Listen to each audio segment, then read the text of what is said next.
I'd like to say hello to all of the JAOA readers and researchers, hopefully listening in later to our podcast today. This is actually the first podcast in what we hope will be a long series of conversations with our JAOA authors. We're calling it Behind the Research because it's designed to give you all a glimpse into, what the authors did, but also how they did it. In kind of a publish or perish academic culture where we all exist, the focus on the process can be lost in favor of focusing only on the end result of publication. But meaningful research, not just the kind that gets published, but the kind that makes an impact, either clinically or in the way you practice, is undertaken to answer actual practice questions you might have. So this series is meant for DOs, of course, but also any JAOA reader at every career stage, at every level of research experience. So we want to keep a conversation going about why and how to undertake academic research. To kick us off, I'm so pleased to be here with Katherine Lincoln and Beth Wagner, both DOs. And we're going to be talking about their paper today, which is published in the October issue and actually was shared online ahead of print, about ADA compliance in medical licensure applications across the United States.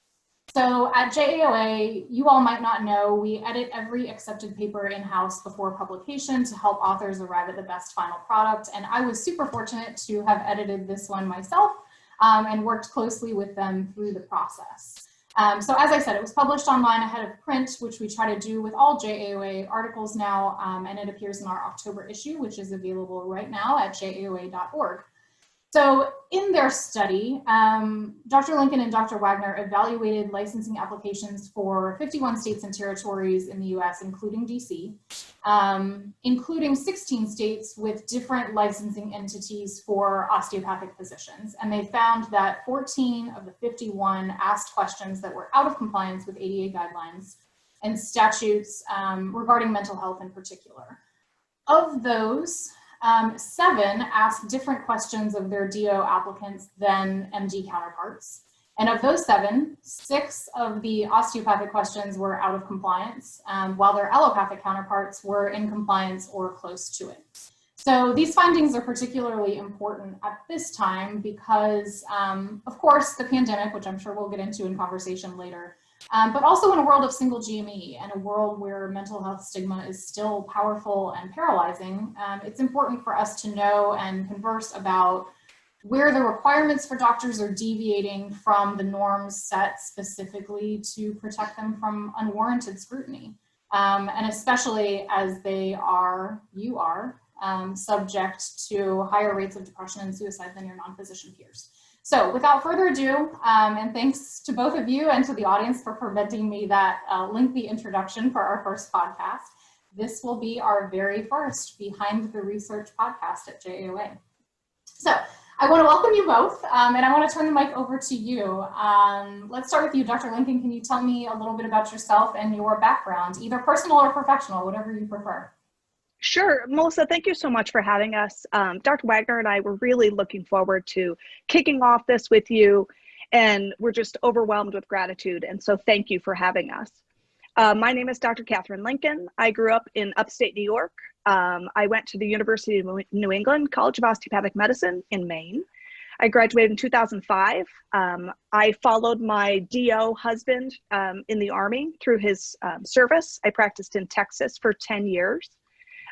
While I was in Texas, I served as the president of the Texas chapter of the ACOFP, which was one of the highlights of my professional life. We relocated to rural Pennsylvania 3 years ago. We are a 2-physician family. We have a 7-year-old and an 8-year-old. My in-laws live with us. And so in this time of coronavirus and all of the drama associated with it, having a multi-generational family is something that's really close to my heart. And I serve here at the Guthrie system as the system physician leader for engagement for employees and all the physicians. And so engagement is seen currently as sort of a point and counterpoint to physician depression, anxiety, and burnout. And so I am the system leader for 2 years for that, for our system here. And so the work that Dr. Wagner and I did really aligns and fits in with all of those other little pieces of my life. That's great. It sounds like it. And Dr. Wagner, what about you? Hi, I am Beth Wagner. I too went to the University of New England College of Osteopathic Medicine. I didn't know Katie in med school. I graduated in 2009. I'm originally from Maine. And I did my residency in family medicine at the Alaska Family Medicine Residency in Anchorage, Alaska. And after residency, I transitioned to a hospitalist position there for 1 year. And then because it was very far away from home, we moved back to the East Coast. I have 2 children. My daughter's 8.5 and my son is 5. And my husband, thankfully, is a stay-at-home dad. So the issues that we will probably talk about with coronavirus and the support and just the chaos that ensues in our lives, I definitely had some help with that, just with a husband on the home front. I practice in Montpelier, Vermont now. I'm still a hospitalist, and I practice at a community hospital here that's kind of part of a larger university system, but we still we don't have any residents, any med students. We kind of do all of our own stuff here. I'm pretty interested in physician wellness. Clearly, I wrote this paper with Dr. Lincoln, but I am on the wellness committee here. I'm on the M&M committee here. I, as a trade, try not to go to too many meetings. Dr. Lincoln goes to as many as she possibly can. I try to do my job as a physician as much as possible. I really like clinical medicine, so I do as much stuff with patients as possible and try to avoid meetings as much as I possibly can, which is always a running joke here in my hospitalist group. I was like, that could have been an email. Those are some interesting conversations, just aside from the topic at hand, that we have on an organizational level lately. How many decisions can you make by email? How much do you really need to talk to people? Yep. But I think that's particularly interesting that you guys are bringing some different kind of day-to-day experience to this conversation and can lend some insight about how your research sort of plays out in both of those settings. So I'm excited to talk about those things. I happen to know, because before we push record, you disclosed this to me, that you all know each other sort of outside the bounds of this particular research. And that was going to be my next question. What connected you to each other, and is this your first research project together? I'm going to take it? Wagner. Sure. Okay. So Katie and I actually met on the internet, which is on Facebook. So we As all good modern love stories begin. I know. We met on Match.com.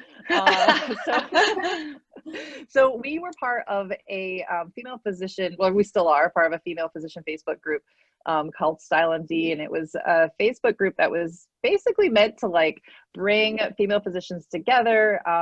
And obviously female physicians who had an interest in, fashion, skincare, but also just like female empowerment and leadership. And it's really evolved into more than just this is the outfit I'm wearing today. So we met on that, and like 3 or 4 years ago, I think I joined when my son was 1 and he's 5 now. So we met about 4 years ago. And just through interactions on that, we became friends. And we actually now have like a group of like 12 or 13 of us or something like that just text kind of constantly all day. We all met on that group. And so Katie had, as the physician kind of champion that she is, she asked us, she kind of, I guess I'm going to say wrote me in. She was like, I'm in charge of at the ACOFP. She's like, I'm kind of in charge of, I think you were in charge of physician wellness, Katie? Mm-hmm. Yeah. And we're like, you should do a talk. You can do a talk about whatever, you should do a talk. So I was like, all right, well, I'll do burnout. It's a hot topic. And as I did more research on burnout, I gave the presentation. We kind of talked more about it. And that's kind of what led us to this, to kind of being interested in the same thing and going forth and writing this paper. And Katie can talk a little bit more about how that came to be. So we were talking, I'm also a community-based physician. And so Beth and I are not in these beautiful ivory towers with a lot of administrative support and things like that. We're both like doing the work and just seeing the patients and like going home to our kids and like, grossly living normal human being lives. And so we are not academics. We are community-based physicians. And so we started having this conversation in Chicago at ACOFP in 2019. And because Dr. Wagner and I are both really well versed in the background of published things about physician wellness and physician burnout, the difficulty is that a lot of that research base is about, here's what it is, here's how it's defined, here's the symptoms, here's the survey to see if you have it, here's what you can do, some yoga and some deep breathing. Institutionally, the institutions, including payers, is broken. More administrative tasks and burdens make us more burned out. You should advocate for change in those things. And so we both really have a grasp on that message, copy, copy, copy, copy, copy. And so the discussion we started having was, why do people feel burned out? And then what are they able to do for self-protection when they're burned out? And when they take that Maslow survey and they score really high, and maybe for the first time take it on themselves and say, oh shoot, like I knew I was grouchy at work, but I didn't realize objectively what this situation looked like. And so then we started talking about, do you go to a therapist? Do you go to a counselor? Do you go to your family doc? Do you talk to a friend? And what are the barriers to doing that and to addressing those things? So we were talking about this as a matter of sort of very garden variety anxiety and depression. Mm-hmm. As human beings, sometimes we have situational anxiety and depression, including COVID drama and, sort of the zombie apocalypse that we're walking through right now. And so there are some people that deal with lifelong mental health conditions through a variety of different, pathologies and things like that. But then there are people who just situationally are in a situation, they're going through a divorce, or they're going through a difficult time with a child with a new diagnosis, for example.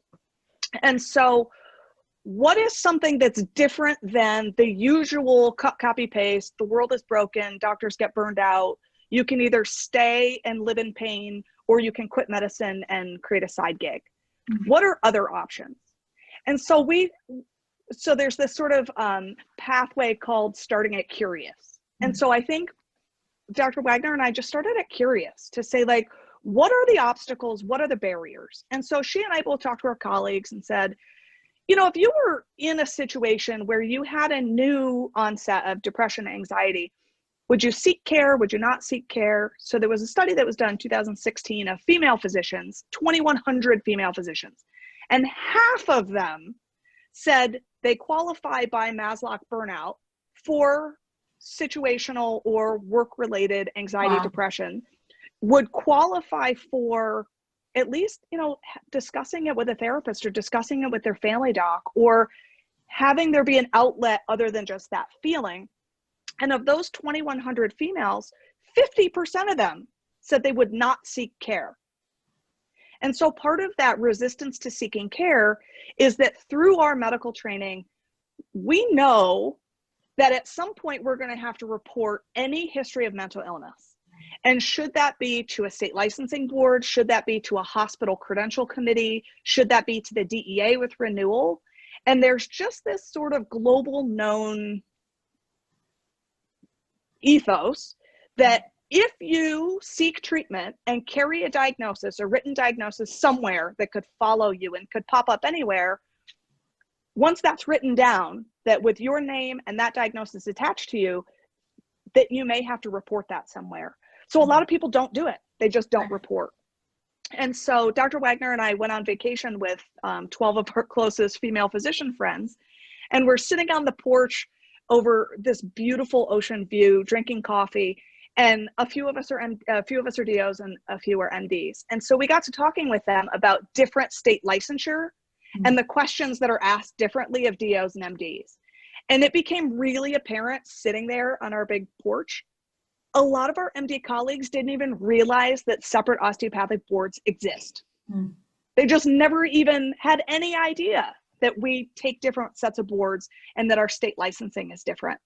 And so Dr. Wagner and I started at curious to say, well, I know I am in Pennsylvania. We have a separate osteopathic board.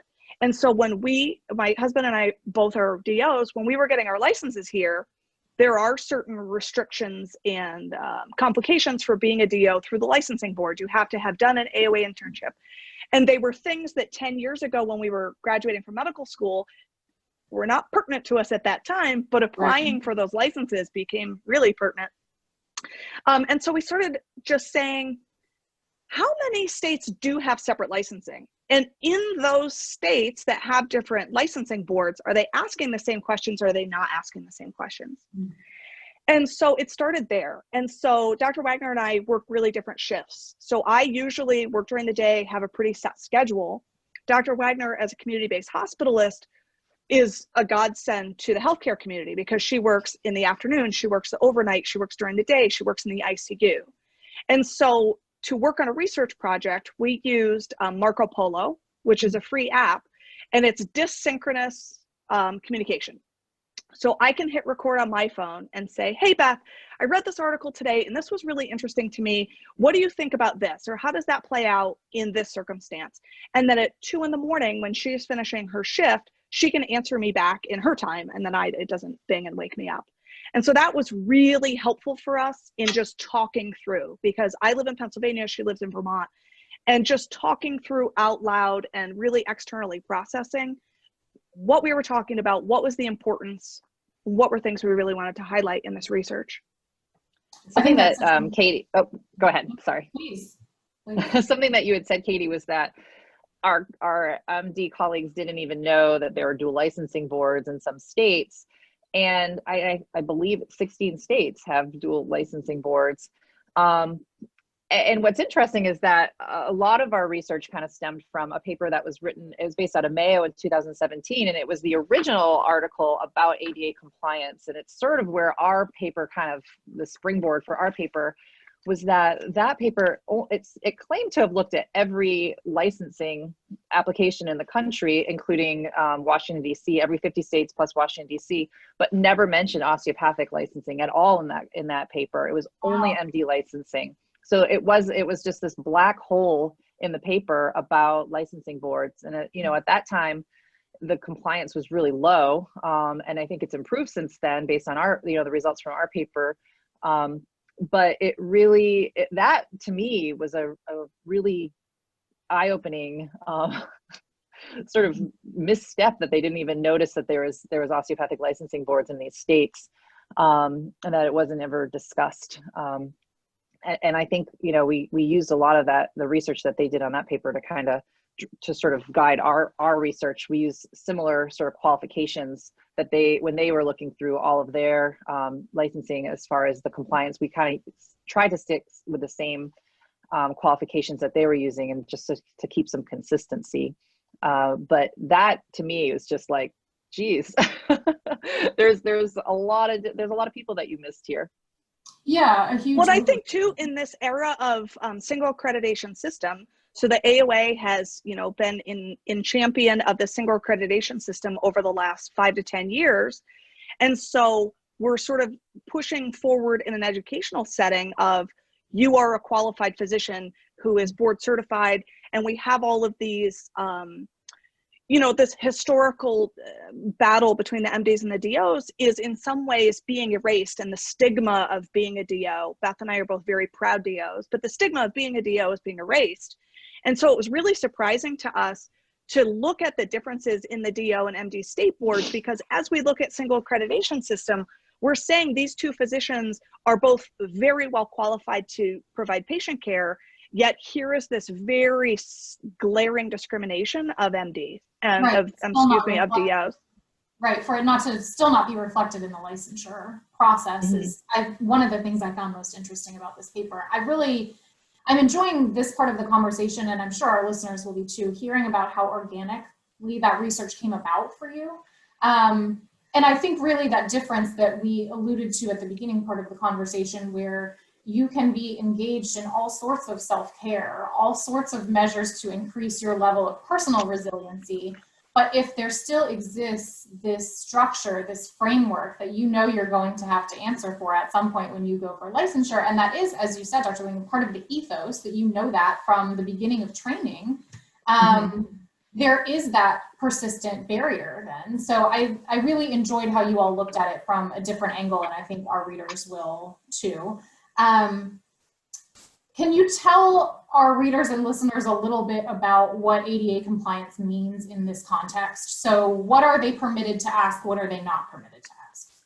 So the ADA compliance is basically not delving into any of your personal medical history with your questioning. And this kind of all stems between the Federation of State Medical Boards, the American Psychiatric Association, and the American Medical Association. They all have recommendations of how licensing boards can actually ask the questions appropriately without delving into people's personal medical history, without discriminating, without being probing, without penalizing people for having mental health history. The recommendation is to ask if the physician has current impairment and not illness. The code word is impairment, meaning that you cannot do your job because of whatever diagnosis you have. And it's not even necessarily mental health diagnosis. It's a physical diagnosis, a medical diagnosis, it's anything. And they consider current being within the past 2 years. And so the recommendation is to basically ask that question. And at the Federal Federation of State Medical Boards, they actually even give you a sentence. They spell it right out, like, this is the compliance sentence that you can use. Hey, look, we're giving it to you. And I have it right here. Do you want it? Oh yeah, why don't you read it? So this is after judicial challenge. So professional law license, the ADA was challenged having to do with professional law license. So obviously this carries over to professional medical professionals.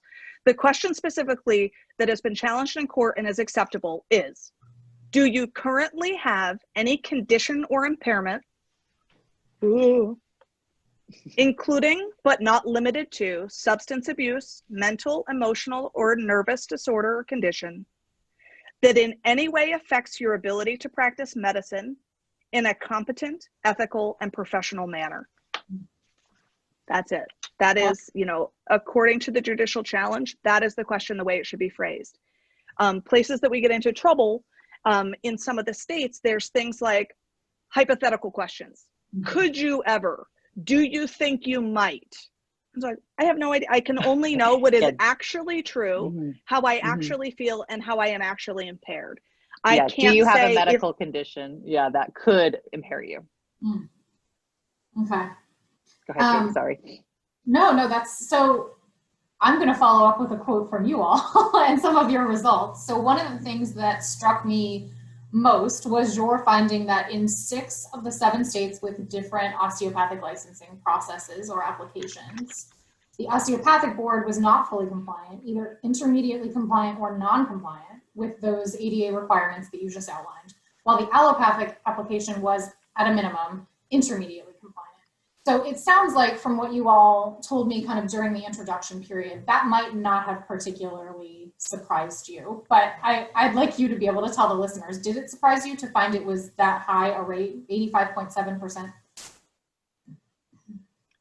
mean, I think I was surprised because I didn't realize how different those questions were being asked.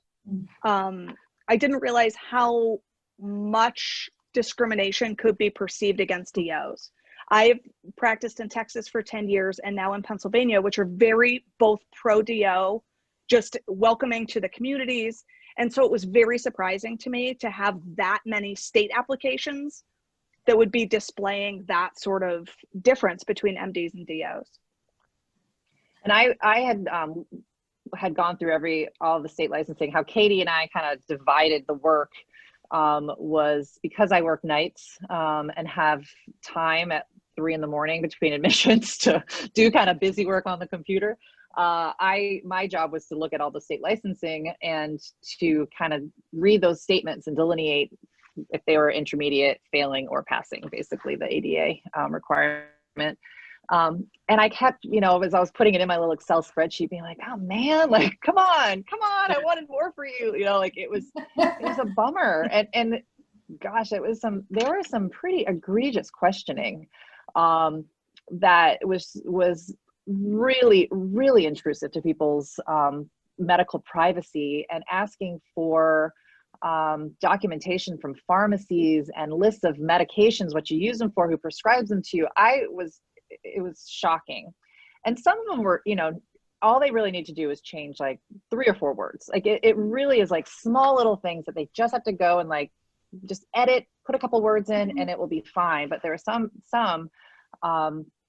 that were pretty substantially like. I was really surprised reading it to see that as well. I can imagine the disappointment on your side with that being your professional licensing procedure, how disappointing that would have been. And I really encourage everybody to go and read through that in the paper for exactly that reason, because you're right. Some of them were, you know, changed 5 years to 2 years. The time period, that's all you have to do. Which is not a minor thing, but it is a minor change. Whereas some of them, the questioning, even I was surprised at how invasive that truly was. And I guess I'm curious if you all would have expected differently from an osteopathic perspective, meaning I think when most patients think of DOs and in the way that you all talk about and conceptualize your own profession, you all treat the whole person. So I think I would have expected, if anything, for the osteopathic licensing applications to have more compliance, more empathy, more understanding in that regard. Would you all have expected that, or you knew better? Go ahead, Katie. I mean, I think that there's a long history of osteopathic discrimination in the United States. And I don't know that osteopathic champions are the ones that wrote those questions that exist right now. And so I think historically there may have been barriers that were put in place, either intentionally or non-intentionally. And I think that until research draws a spotlight to those, they're never examined. And so a document is made, a policy is made, and then it's just cut, copy, forward forever. And so it's not until someone or two someones that are very nosy and have time at 3 in the morning start poking around to say, like, you know, this document was created perhaps in the year 2000. And since then, there's been a judicial problem or a challenge. There's been COVID, where now people who were previously just living their lives, raising their kids, seeing their patients, and taking care of their communities, all of a sudden now really have an acute onset of depression, anxiety, you know, sleeplessness, to be labeled insomnia, which may or may not require medications. And so a policy that was created years and years ago can't actively reflect on today's current situation. And so a super good reading, if anybody ever does have insomnia, is there's one of the foundational documents that we use for this is it's called the Psychological Impairment under the Americans with Disabilities Act Legal Guidelines. And it's a paper that was published in 2000, and it's 20 or 25 pages long. But it's incredibly interesting to listen to the discussion or witness the discussion about impairment versus illness. And I think it's really important when looking at these state licensing guidelines to say, because someone carries an illness, does that make them impaired? And so words matter. And we live in a beautiful America right now that more now than ever, words matter. And being able to identify people, things, and ideas by a word matters. And so as champions of this idea, we're looking at the difference between illness, which is a diagnosis that one may have. You have osteoarthritis of the knee. A functional impairment is, can you walk up and down the stairs? An illness is acute stress reaction of anxiety. An impairment is being able to go to your clinic, care for your patients, see the folks that you need, be a leader in your local pod. Can you do those things? So there's a difference between having a diagnosis and being impaired. And I think it's really important that those words matter, especially in licensing, when we're looking at physicians who have dedicated their life to learning osteopathic medicine, and now all of a sudden they're being waylaid in this profession that they studied for because they have an illness, which is really very drastically different than having an impairment. I think that's such a crucial distinction, and I'm really glad that we have the opportunity to sort of go beyond the research and go beyond the paper and have that conversation. In this context, and I know you all are having it in a lot of other contexts in your professional life as well, but I think that that's such a crucial distinction, not just for JAOA readers, not just for people listening to the podcast, but for people who are struggling to know that that is not necessarily a reflection on their competency or functionality in their professional and personal lives. Well, and there's so many new and interesting ways for people to seek treatment when they're having any sort of mental health problem right now. There's apps, there's therapist on demand. There's, you know, where maybe 15 years ago, if you believed that you had some sort of mental health condition and you started to see that it was impairing you, you had to sort of get on the wait list and call a therapist and make sure they take your insurance or call a psychiatrist. It was really sort of a project. And now in modern time, you can push a button and talk to a therapist in 3 minutes. And you can self-pay so that that record is not embedded in your health record. But So it just is fascinating to me. It is. I want to talk a little bit about that moment when it starts to rise to the level of potential impairment, because that's one of the things that you highlight in the discussion section of your paper.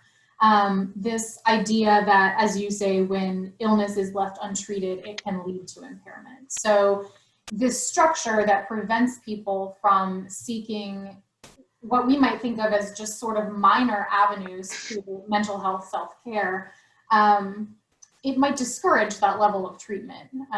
So I'd like you to talk a little bit about that, because especially in the context of the recent Suicide Awareness Week, this structure actually compounds the problem into something closer to impairment and not just illness. So do you have any thoughts about that to share? Well, and I think, you know, it's like Dr. Heal thyself, you know, it's, we diagnose mental illness all the time, and we diagnose depression and anxiety, and we get people on the right track to getting it treated. And we say, this is not a big deal. This does not define you. And then we have to go and fill out our licensing applications where it does define us, in some states more than others. And that's always a burden over our heads. And, you know, for some reason, there's punitive damage to having mental illness when you're a physician, as opposed to everybody else in the world, despite our high suicide rates and high mental illness rates. And so it's troubling to me, you know. And when I was a resident, I was a resident in Alaska, and the Alaska state licensing actually lists off all these mental illnesses and asks if you've ever had them. And one of them is seasonal affective disorder. It's Alaska. So of course there's seasonal affective disorder there. We all had it. We had like a big light in our residency office to like prevent it.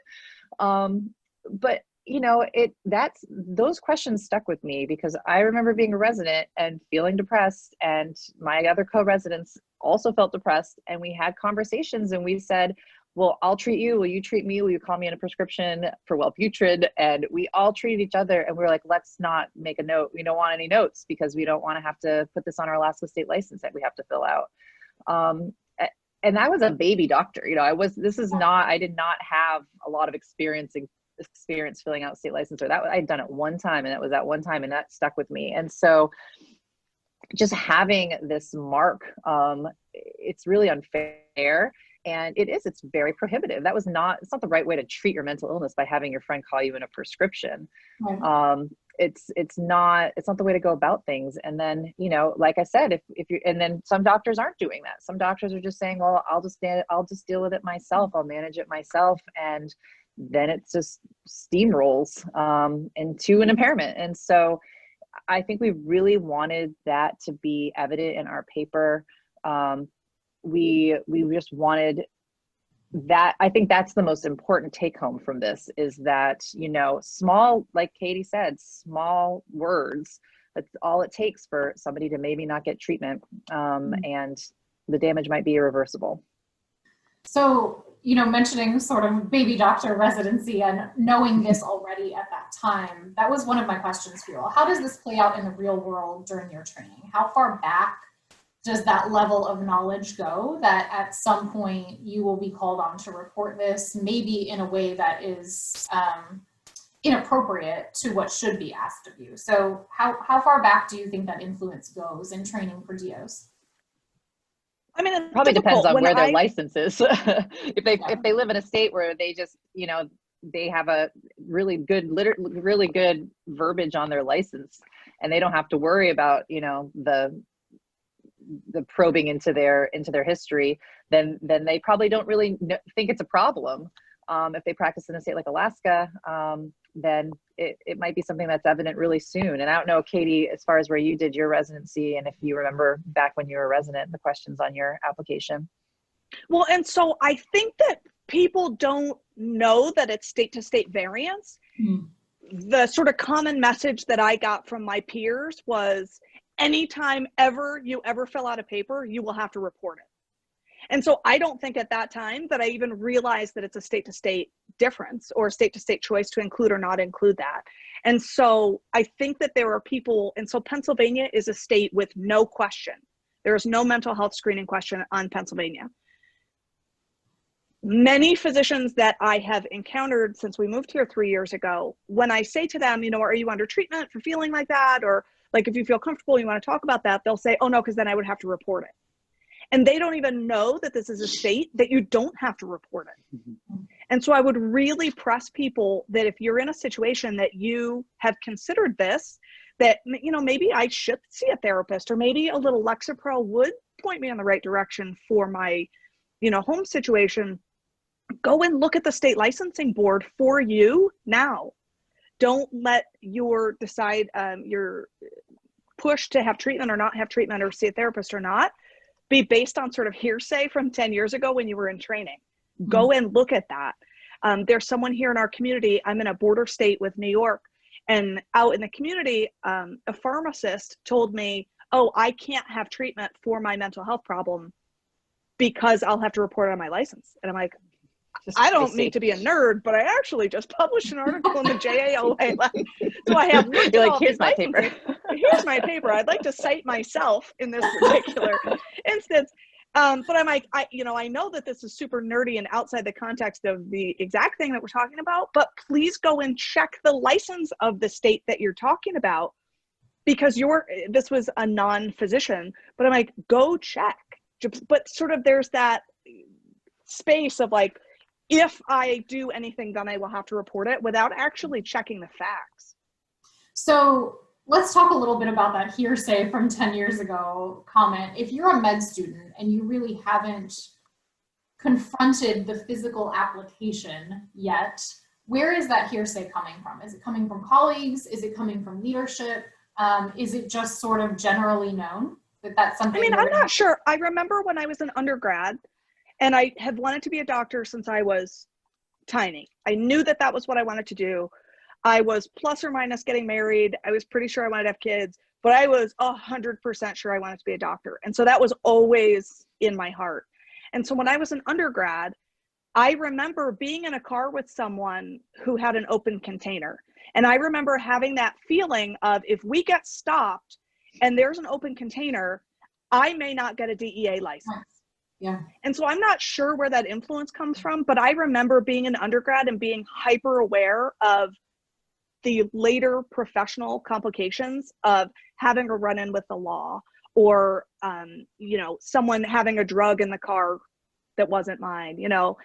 I knew that. And so I'm not sure where that comes from, but I distinctly remember already knowing that.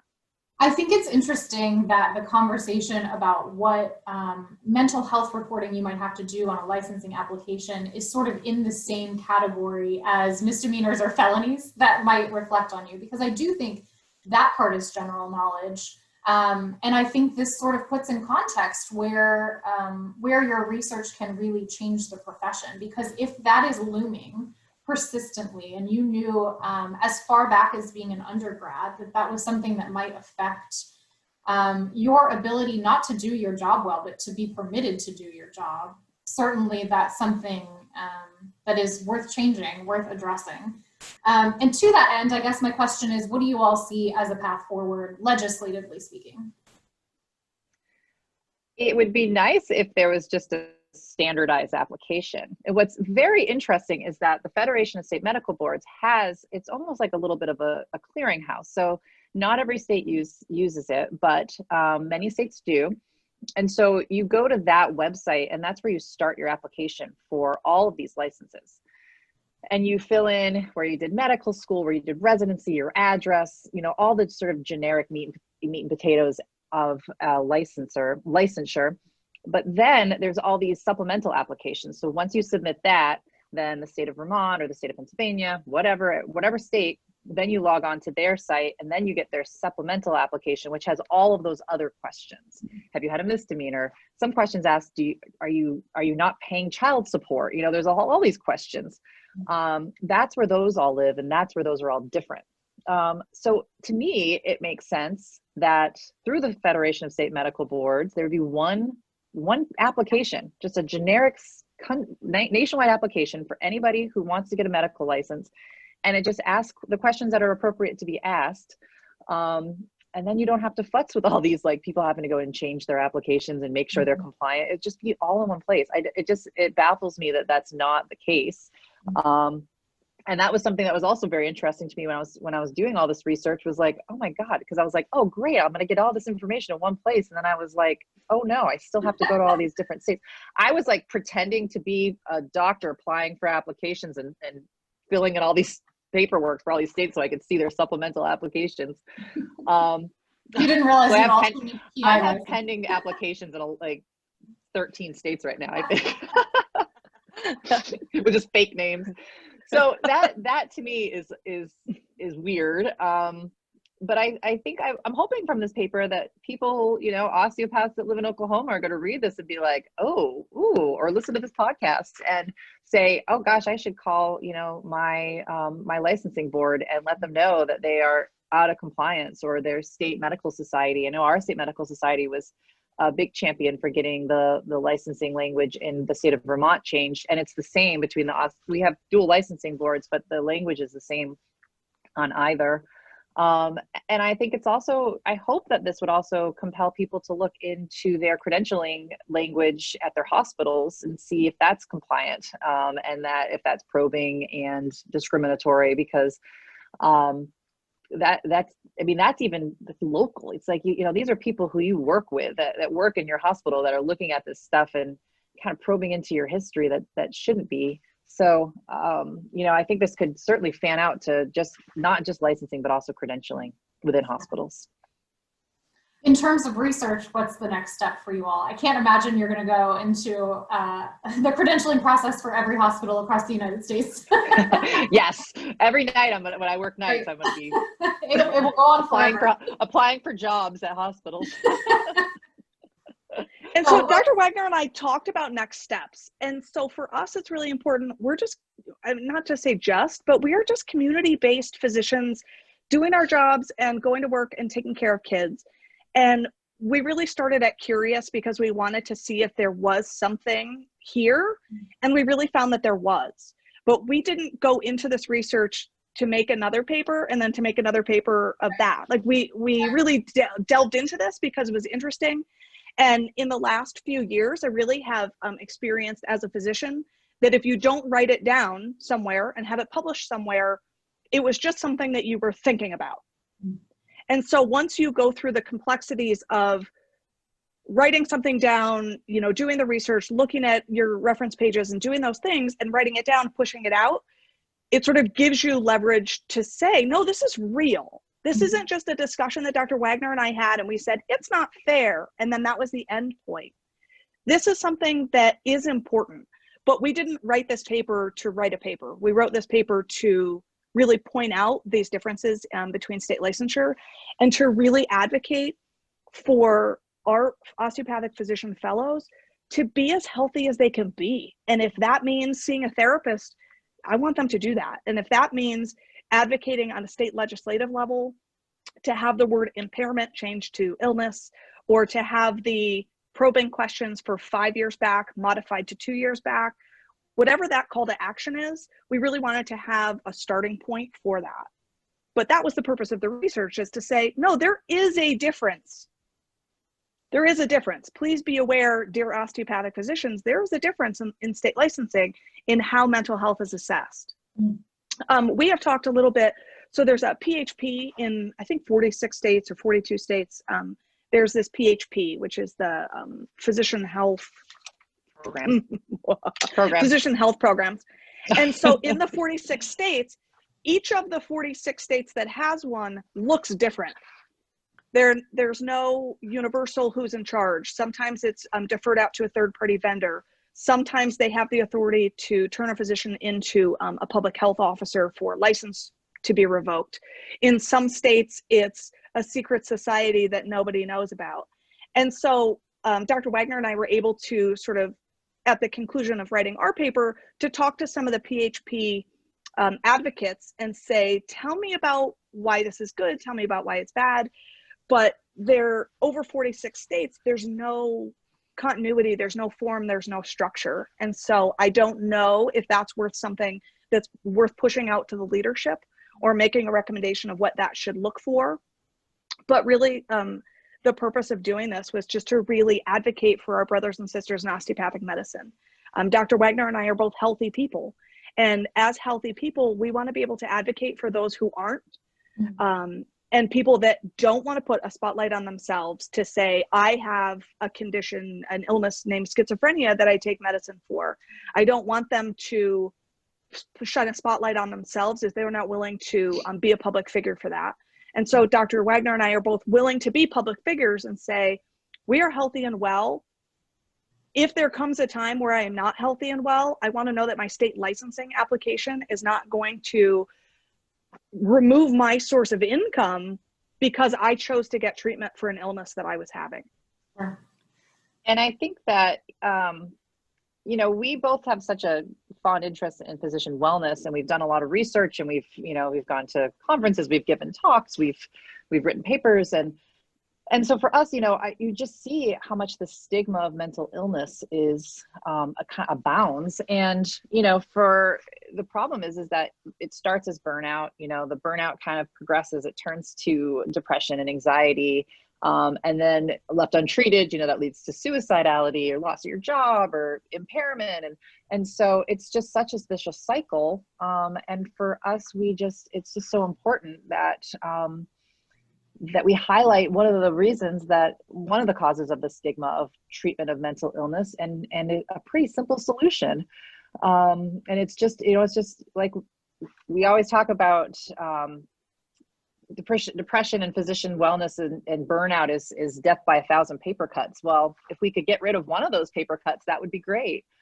And one of the big things, and I don't know if you mentioned about the PHP. So a lot of times if you say, yes, I have impairment. So what that does is that triggers some of these state licensing boards to then sort of push you over to the state physician health program where they monitor your wellness and they monitor your mental illness and the fact that you're getting treatment. And some of it is billed as really good. Like there's just, you know, they're looking out for you, and others, it seems a little punitive. Like you kind of don't have a choice. Even if like Katie said, oh, well, Dr. Wagner over in Vermont, I think she's impaired. They might put me in a PHP and make me spend all my own money to get all of these evaluations, even though I'm not impaired. So that I feel like we just sort of opened, kind of just grazed the tip of the iceberg on that when we were doing a little bit of research about it. And we had mentioned that it almost is more of like, it would be more of like a kind of a paper about it, just an article, sort of more an article, as opposed to like an academic paper, any sort of research about it. Because we really, like, every state is different. It was really interesting, our kind of short stint of research we did on it. And we certainly could write more of just like an article as opposed to like an academic paper about it. Because like she said, every state is very different. And even some of the state licensing applications will ask, are you in a state PHP? If you are, then you don't have to say you're impaired. So you can actually check no if you're already enrolled in the PHP program. So there's every state is different. Again, every state's different.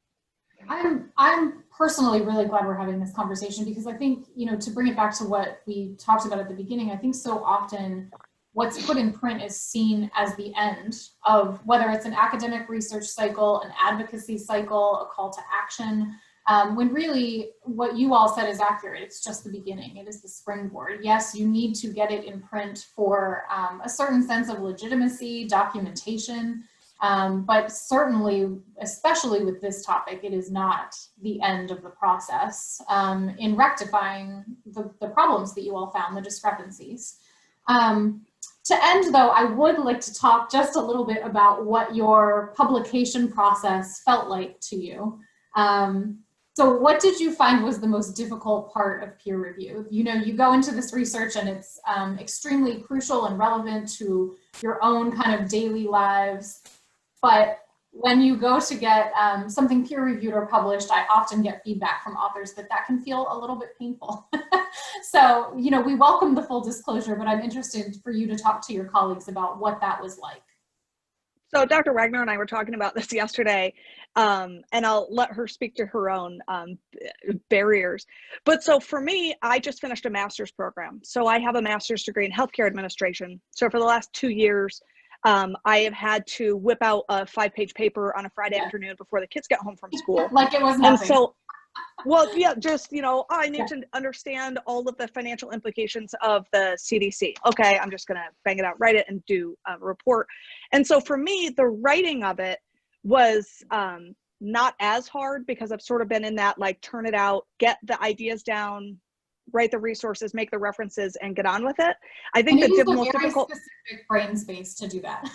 it's a very specific, no kids in the house. I have to sit in a certain chair in my house to get that done efficiently.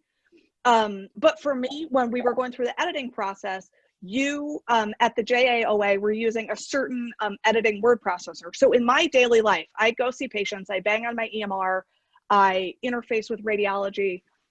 I'm not editing anybody's anything. And so you were using a space that was, I don't know, word editor or something. And I was using some other sort of platform. And I don't know how to use these things. Like, I know how to email, but that's it. And so you were like, hey, make sure you track your changes. And I'm like, oh, I don't know how. Well, I pushed a button and it was in the wrong format, which is my deficit of just not knowing that.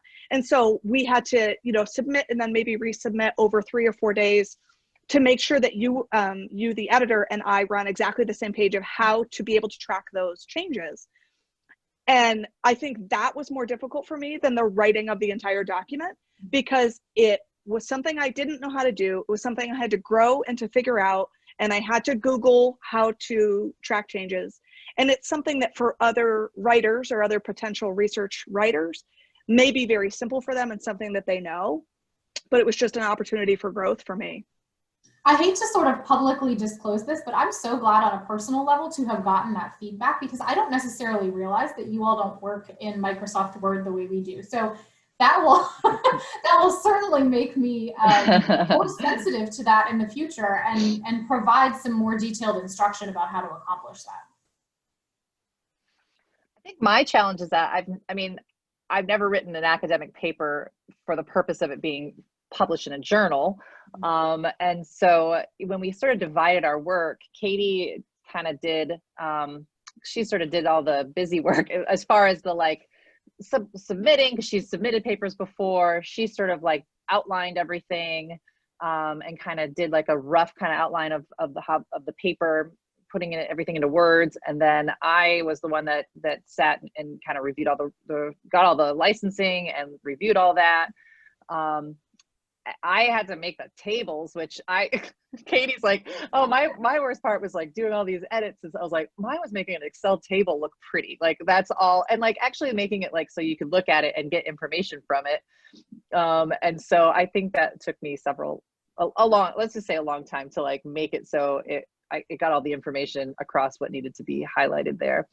And I think, you know, I think I kind of added the rest of the stuff as far as the results and added some more of the conclusions. And as I'd never written an academic paper before, there was a lot of editorializing that I put in there that we were laughing because we were reading the original draft, and we were just cracking up because it was just like, are we presidential speech writers, or are we academic paper?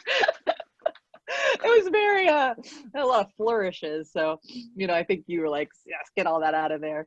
So it was a learning experience, you know, like I always have a lot of opinions, but you know. I also think too, just in the osteopathic community, some of us are just not known for writing academic articles. And so I'm a fellow of the ACOFP. And one of our criteria for making fellow is that you have to create a publishable article. And people can be community leaders all day. They can see 1,000 people, take care of the most complex COVID patient. But when you say you need to write a 3 to 5 page paper, they're like, well, I'm not going to be a fellow. And I cannot tell you how many people that I've met that I'm like, you meet all the criteria for being a fellow. Why do you choose not to pursue being a fellow of your osteopathic college? And they'll say, because I got to write a paper. And so I think it's not a part of our education. It's not a part of our training. It feels really foreign, and it feels like something that other people do. And so I think when you're like, no, just one of my very lovely osteopathic friends is in Oklahoma, and she's going through the vetting for becoming a fellow. And so she asked me to just read over hers. And I'm like, yours could be printed in a journal this minute. And she was like, oh, that's what they wanted? I'm like, yes. And so I think sometimes there's this there's the clinicians, and then there's the researchers, and there becomes this very siloed thing. And as osteopathic physicians, I think sometimes we are clinicians, and that's why we gravitated toward getting a degree in osteopathy as opposed to an MD counterpart. Right. And so I think that we wanted to practice medicine. And I think a lot of us, when we read the little brochure about what is a DO from the AOA, we were like, oh yeah, that's the kind of doctor I want to be. And so I think there becomes this silo between the doctors that see patients and just slog along through their day, and then the doctors that write articles. And so Dr. Wagner and I were so thankful to be featured with you, because we are the community docs. Like, we are just the people that take care of the people, and that's it. And we were so thankful that you asked us to do this, and that our article was relatable enough to people that we didn't have to pull in a statistician, and we didn't have to dust off our p-values, but that it was something that is important, but also didn't need somebody looking over our data. Mm-hmm. Well, there's no number needed to treat of our information that we presented. You weren't reaching the level of a prospective study where you needed to have a certain number of patients for statistical right. And I think it's important that we're thankful that you're highlighting us, because we don't have academic time. We have friends who are, academic surgeons, and they have a portion of their time is for research, and they just bang out papers and they get grants, and that's what they do. And it's great, because we need people doing research, obviously, to help drive our careers and what we do and how we take care of people. But like, you can write papers and just be plebeians like Katie and I, who just sort of, go to work, do our jobs. We just thought something was interesting, and so we wrote a paper about it. Well, this is precisely the reason that I wanted you all on our first podcast, and frankly why I understood the podcast to begin with, that so often those silos that you're talking about are so defined and so far apart from one another in the field. So, we published a paper in the JAOA last year. I'll have to find it and put it in the podcast notes for everybody, essentially about the level of experience DOs had compared to their MD colleagues with academic research as they go into practice. And as you might imagine, there's a great discrepancy in terms of exposure to whether it's academic research methodology or publishing expectations. And I think so often when it's approached from that angle, publish just to publish, or as I said at the beginning, publish or perish in an academic culture, you lose the connectivity that we have just spent an hour talking about, that this was something that you were curious about, relevant to your personal lives, but to your daily practice and to the health of your sort of brothers and sisters in osteopathic medicine, that is the genesis of good research, regardless of the methodology, regardless of how it's conducted. That's the genesis of meaningful research that can be undertaken by people who were interested and are still interested in just practicing, just making patients' lives better. But it's so important that we hear from those people too, people like you. And I think this research will be really impactful from an activism standpoint. And I'm hoping this podcast reinforces that. So I thank you so much both for your time. Thanks for having us. And on a personal level, I do hope you undertake other research and bring it to the JAOA, because I so enjoyed working with you and enjoyed our time together today. Thank you so much for having us. I really appreciate it. It's been wonderful to work with you. With us. Thanks. Yeah, this was fun. The whole process was fun. We're proud of the work that we did, and yeah, thanks. We'll come back maybe. Maybe we'll have a round 2. We'll see. Okay, let me turn